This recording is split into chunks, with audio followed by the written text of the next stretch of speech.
पहाड़ों में बसे एक छोटे से गांव में रहीम नाम का एक बुद्धिमान बूढ़ा आदमी रहता था।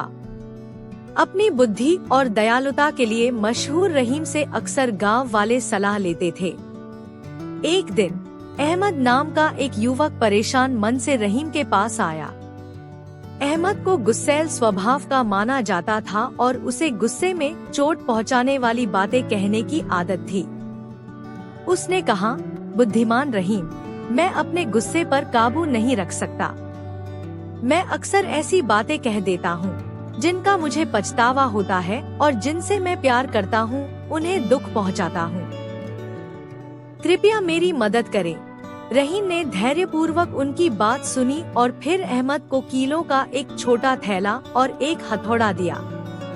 उसने कहा, ये लो, और जब भी तुम अपना आपा खो दो, अपने आंगन में बाड़ में एक कील ठोक दो।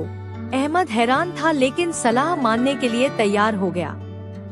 पहले दिन उसने बाड़ में 30 कीलें ठोक दी।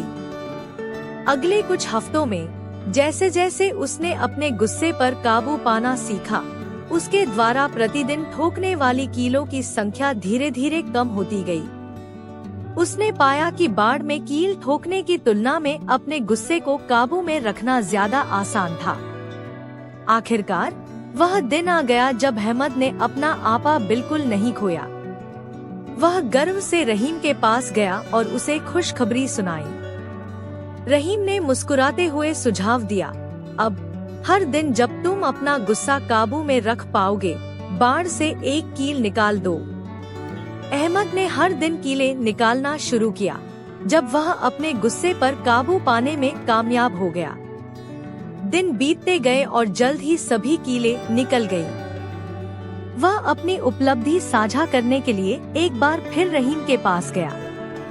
रहीम अहमद को बाड़ के पास ले गया और कहा, तुमने अच्छा किया मेरे बेटे, लेकिन बाड़ में छेदों को देखो। बाड़ कभी भी वैसी नहीं रहेगी। जब तुम गुस्से में कुछ कहते हो तो वे इन छेदों की तरह ही निशान छोड़ जाते हैं। चाहे तुम कितनी भी बार माफी मांग लो, घाव अभी भी बना हुआ है। याद रखो, शब्द जितना तुम सोचते हो उससे कहीं ज्यादा शक्तिशाली होते हैं। उनका बुद्धिमानी से इस्तेमाल करो। उस दिन से अहमद ने बाड़ और कीलों के सबक को याद करते हुए विनम्रता से बोलने और अपने गुस्से को नियंत्रित करने का सचेत प्रयास किया। वह एक खुशमिजाज व्यक्ति बन गया और अपने सौम्य और विचारशील स्वभाव के कारण गांव में सभी उसका सम्मान करते थे और उससे प्यार करते थे। और इस प्रकार अहमद ने सीखा कि शब्द निर्माण भी कर सकते हैं और बिगाड़ भी सकते हैं, और किसी के दिल में छेद छोड़ने की अपेक्षा पुल बनाना सदैव बेहतर होता है।